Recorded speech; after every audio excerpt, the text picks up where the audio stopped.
Shalom, puji Tuhan saudara.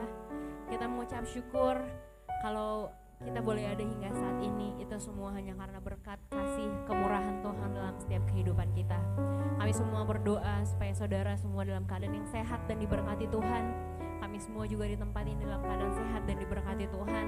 Dan kita mau terus hidup di dalam Tuhan, mencari Tuhan setiap hari dalam kehidupan kita. Puji Tuhan. Selamat datang di ibadah online kita pada saat ini.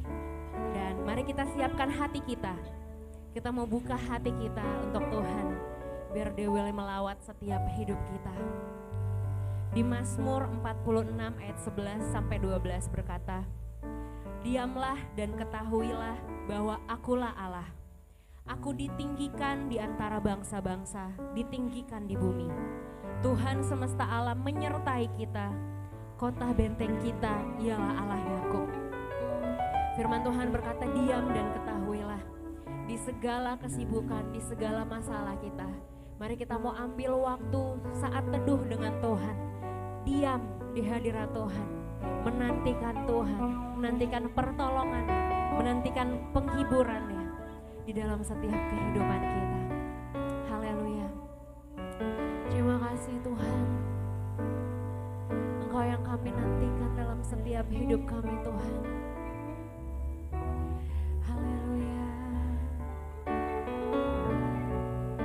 Terima kasih Tuhan.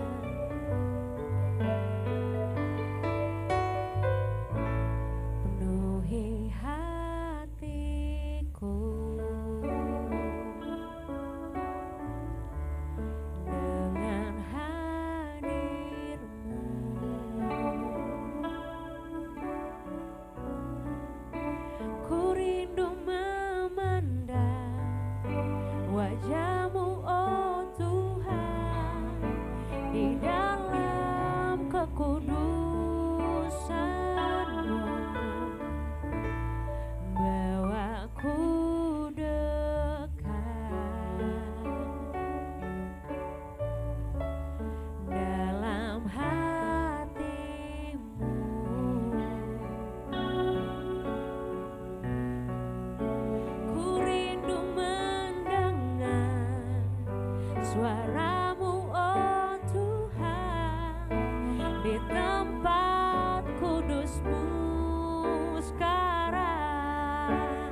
Halo, selamat sore sahabat Stay With Us, haleluya. Kita bersyukur kepada Tuhan di sore yang indah ini karena saya yakin kalau saya hari ini di sore yang indah ini berada dalam keadaan yang sehat dan diberkati oleh Tuhan. Saya yakin Anda pun, saudara, dimanapun saudara berada saat ini, saya yakin saudara semua ada dalam keadaan yang sehat dan diberkati oleh Tuhan. Dalam situasi dan kondisi yang sesulit apapun yang kita hadapi saat ini, satu perkara yang saya tahu bahwa kebaikan dan kemurahan Tuhan, Dia Allah Immanuel tidak akan pernah membiarkan kita seorang diri dalam menjalani hidup ini. Allah itu selalu memberikan satu jaminan kepastian di dalam hidup kita sebagai orang yang percaya kepada Tuhan. Nah, saudara, sahabat Stay With Us, saya ingin berkata kepada saudara begini, bahwa hidup ini adalah satu anugerah yang dikerjakan atau yang diberikan oleh Allah di dalam hidup kita. Hidup ini yang adalah anugerah yang diberikan oleh Allah di dalam kehidupan kita adalah sesuatu hal yang harus kita perjuangkan. Adalah sesuatu hal yang harus kita usahakan supaya hidup kita ini terus berada dan berjalan selaras dengan kebenaran firman Tuhan. Supaya kita ini menjadi satu pribadi yang berarti, yang berharga, yang berkenan di hadapan Tuhan. Nah, hidup ini adalah satu perjuangan. Hidup ini juga adalah satu pergumulan. Walaupun kita tahu bahwa hidup ini adalah satu anugerah yang dikerjakan oleh Allah di dalam kehidupan kita, bukan berarti dalam menjalani hidup ini kita tidak ada tantangan, kita tidak ada masalah. Banyak kali kita mendengar ada orang berkata begini, belum selesai masalah yang satu, sudah datang lagi masalah yang lain. Belum beres masalah A, masalah B itu sudah nongol lagi. Saya yakin Anda mengalami hal yang seperti itu. Bukan hanya sesuatu yang kita dengar, tetapi itu menjadi sesuatu yang realita di dalam kehidupan kita, yang kita alami dalam perjalanan hidup ini. bahwa hidup ini betul adalah sesuatu yang harus kita perjuangkan, sesuatu yang harus kita gumuli untuk kita terus berjalan sesuai dengan apa yang menjadi kehendak dan keinginan Allah. Seorang yang bernama Daud, kita tahu dia itu adalah orang yang dekat dengan Tuhan. Dia itu adalah satu pribadi yang betul-betul menyukakan dan menyenangkan hati Tuhan. Dia itu adalah satu pribadi yang berjalan sesuai dengan kehendak Tuhan, berjalan sesuai dengan keinginan Tuhan. Dalam arti kata bahwa kemanapun dia pergi dan berada, itu Tuhan itu selalu ada bersama dengan dia. Dalam arti kata bahwa Daud itu selalu menikmati Tuhan dalam perjalanan hidupnya. Dia menikmati kebaikan Tuhan, menikmati pembelaan Allah, menikmati pertolongan Allah dalam kehidupannya. Tetapi walaupun dia menikmati anugerah dan kemurahan Allah, bukan berarti dia tidak punya tantangan. Bukan berarti tidak ada masalah di dalam kehidupannya. Kalau kita melihat dalam Mazmur pasal yang ke-55, Lembaga Alkitab Indonesia berkata dalam perikopnya doa minta tolong terhadap musuh, bagaimana satu pengalaman yang dialami oleh seorang yang bernama Daud. Walaupun dia itu adalah orang yang berkenan kepada Tuhan, berjalan sesuai dengan kehendak Tuhan, berjalan sesuai dengan keinginan Tuhan, tetapi kita melihat dalam pembacaan kita dalam Mazmur pasal 55 ini, bagaimana satu pengalaman yang pahit yang dialami oleh seorang yang bernama Daud. Saya katakan tadi dia berjalan bersama Tuhan, dia berjalan di dalam anugerah Tuhan, tetapi satu pengalaman yang bisa dikatakan sesuatu yang sulit secara manusia, tapi itu yang dia alami.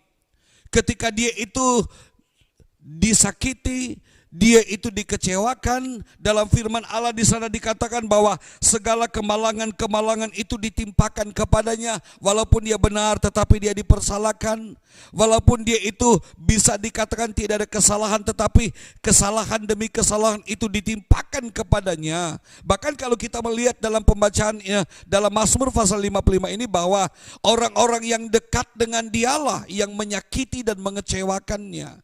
Orang-orang yang dekat dengan dialah yang melakukan sesuatu yang jauh dari apa yang dia inginkan di dalam kehidupannya. Orang-orang yang dia anggap keluarganya, orang-orang yang dia anggap dalam firman Allah berkata bahwa mereka yang sama-sama datang ke dalam rumah Tuhan, mereka yang sama-sama datang duduk di dalam rumah Tuhan, orang-orang itulah yang melakukan sesuatu yang tidak baik di dalam kehidupannya. Bahkan mereka ingin menyingkirkan dia.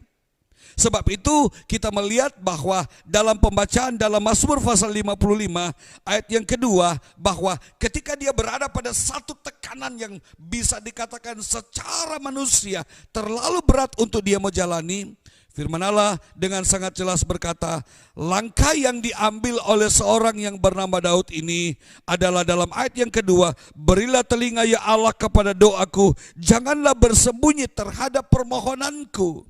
Dalam situasi yang sulit, dalam situasi yang sukar, dalam keadaan tertekan, dia datang memohonkan pertolongan dan pembelaan daripada Tuhan. Karena dia tahu bahwa hanya Tuhan yang mampu dan sanggup untuk menolong dia. Hanya Tuhan yang mampu dan sanggup untuk memberikan solusi dan jalan keluar kepadanya dari masalah yang dia hadapi. Dia tahu bahwa hanya Tuhan yang adalah tempat bagi dia untuk bersandar, untuk mendapatkan solusi dan jalan keluar. Sebab itu dalam ayat yang kedua dia berkata, berilah telinga ya Allah kepada doaku, janganlah bersembunyi terhadap permohonanku.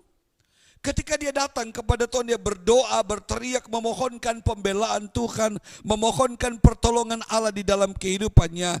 Dalam firman Allah, saking beratnya tekanan yang dia alami, saking beratnya masalah yang dia hadapi, dalam firman Allah dikatakan, di saat dia datang kepada Tuhan, seakan-akan doa yang dia sampaikan kepada Tuhan, teriakannya kepada Tuhan, permintaannya untuk minta tolong kepada Tuhan, supaya Tuhan bisa menolong dan membela dia, itu seakan-akan itu teriakannya itu hanya mentok di langit yang tebalnya bagaikan tembaga.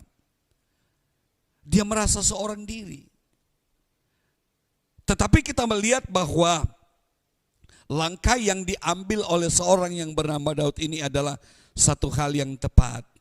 Satu hal yang bisa dikatakan itu adalah satu solusi yang terbaik bagi dia dalam menghadapi masalah itu. Sebab itu kita melihat bahwa konsekuensi dari apa yang diambil oleh seorang yang bernama Daud di dalam dia menghadapi masalah ini, dalam ayat yang ke-17 dia berkata begini, tetapi aku berseru kepada Allah dan Tuhan menyelamatkan aku. Aku berseru kepada Allah dan Tuhan itu menyelamatkan aku. Ketika berada pada satu situasi yang sulit, Daud datang kepada Tuhan. Dia berteriak kepada Tuhan, dia minta pembelaan Tuhan, dia minta pertolongan Tuhan di dalam doanya kepada Tuhan. Nah, ketika dia berteriak kepada Tuhan, doa yang dia sampaikan kepada Tuhan, perhatikan ayat yang ke-17, dia berkata begini, tetapi aku berseru kepada Allah dan Tuhan menyelamatkan aku. Satu keyakinan iman yang ada di dalam kehidupan Daud, bahwa ketika dia berteriak minta pertolongan Tuhan dari masalah yang dia hadapi, dia tahu bahwa Tuhan itu pasti menolong dia. Dia tahu bahwa Tuhan itu pasti membela dia, pasti memberikan pertolongan, memberikan pembelaan di dalam kehidupannya. Dan betul, dalam firman Allah, saudara perhatikan ayat yang ke-18, dia berkata, di waktu petang, pagi dan tengah hari aku cemas dan menangis, dan ia mendengar suaraku. Katakan amin. Keyakinan dari seorang yang bernama Daud bahwa Tuhan pasti menolong dia, itu terrealisasi, itu terbukti. Tuhan membela dia, itu terbukti Tuhan menolong dia. Tuhan tidak membiarkan Daud berjalan seorang diri. Nah, begitupun di dalam kehidupan kekristenan kita, sebagai satu pribadi yang hidup dari apa yang namanya belas kasihan Tuhan. Saya yakin dan saya tahu bahwa kita ini adalah satu pribadi yang sangat terbatas, yang serba terbatas adanya. Kita butuh Tuhan, kita butuh pembelaan Tuhan, kita butuh campur tangan Tuhan. Sebab itu dalam situasi dan kondisi yang sulit, sesulit apapun yang kita hadapi, satu hal yang saya ingin katakan kepada saudara, belajar dari Daud. Dia datang kepada Tuhan, dia berteriak kepada Tuhan, dia minta pembelaan Tuhan, dia minta pertolongan Tuhan, dan Allah itu membuktikan janji-janjinya. Allah itu menggenapi, merealisasikan janjinya kepada Daud. Tuhan menolong dia, Tuhan membela dia, dan saya yakin dan percaya kalau Daud dibela Tuhan, saudara dan saya pun pasti dibela oleh Tuhan. Katakan amin. Ketika kita datang kepada Tuhan, ketika kita berteriak kepada Tuhan, maka pasti Tuhan akan menyatakan pembelaan di dalam kehidupan kita sebagai orang yang percaya kepada Tuhan. Dalam Roma pasal yang ke-8 ayat yang ke-31 dia berkata begini, sebab itu apakah yang akan kita katakan tentang semuanya itu? Jika Allah di pihak kita, siapakah yang akan melawan kita? Tidak ada. Kita ada di pihak yang menang, kita ada di pihak yang berhasil, kita ada di pihak yang sukses. Kenapa? Karena Tuhan membela kita, karena Tuhan menolong saudara, karena Tuhan memberkati keluargamu, karena Tuhan memberkati usahamu, karena Tuhan memberkati pekerjaanmu, dan Allah membuat segala perkara itu menjadi indah tepat pada waktunya. Sebab itu, sahabat, stay with us. Di sore yang indah ini, saya ingin berkata kepada saudara bahwa ketika Anda diizinkan oleh Tuhan berada pada satu masalah yang berat, baik itu menyangkut keluargamu, menyangkut pekerjaanmu, menyangkut usahamu, dalam pergaulanmu, dalam pelayananmu, datang kepada Tuhan. Minta pertolongan Tuhan, minta pembelaan Tuhan. Karena kalau kita datang kepada Tuhan untuk minta pembelaannya, maka kita akan menikmati Tuhan dalam setiap kehidupan kita. Firman Allah sudah berkata dalam Roma pasal 8 ayat yang ke-31, sebab itu apakah yang akan kita katakan tentang semuanya itu? Jika Allah di pihak kita, siapakah yang akan melawan kita? Kita ada di pihak yang menang, amin. Saudara ada di pihak yang menang. Saudara menjadi orang yang betul-betul menikmati pertolongan Tuhan, menikmati pembelaan Allah. Asalkan sahabat stay with us, datang kepada Tuhan, berseru kepada Tuhan, sampaikan teriakanmu, sampaikan keluh kesahmu hanya kepada Tuhan. Karena itu adalah solusi yang terbaik di dalam hidup kita. Karena solusi bagi kita yang terbaik adalah ketika kita punya masalah, resepnya cuma satu, datang kepada Tuhan. Nikmati Tuhan, nikmati pembelaannya, nikmati pertolongannya. Maka segala perkara dibuat olehnya menjadi indah tepat pada waktunya. Tunduk kepala, kita berdoa bersama-sama. Bapa, terima kasih buat anugerah-Mu. Terima kasih buat lawatanmu. Terima kasih buat sesuatu yang Engkau sampaikan kepada kami di sore yang indah ini. Pesan yang dari Engkau yang Engkau sampaikan kepada kami semua. Kiranya berkat Allah itu dilimpahkan di dalam kehidupan kami. Kekuatan kemampuan Allah itu ada di dalam kami. Roh Kudus berkarya di dalam kami Tuhan, supaya kami selalu melakukan sesuatu yang sesuai dengan apa yang Engkau inginkan di dalam hidup kami. Kami selalu datang kepadamu, kami selalu berdoa kepadamu, kami selalu berteriak kepadamu, memohonkan pembelaan yang dari Engkau. Karena dari situlah kami bisa mendapatkan satu pembelaan, satu pertolongan. Kami bisa mendapatkan solusi dan jalan keluar dari setiap masalah yang kami hadapi. Tolong Bapa di dalam nama Yesus, sahabat-sahabat Stay With Us dimanapun mereka berada saat ini, Tuhan memberkati mereka, Tuhan menolong mereka, Tuhan mendengar teriakan mereka, Tuhan meresponi permohonan mereka, dan Tuhan buat segala perkara di dalam hidup mereka menjadi indah tepat pada waktunya. Terima kasih Bapa buat lawatanmu, terima kasih buat anugerah dan kemurahan bagi kami di sore yang indah ini. Dalam nama Yesus kami berdoa dan mengucap syukur kepadamu. Haleluya. Amin.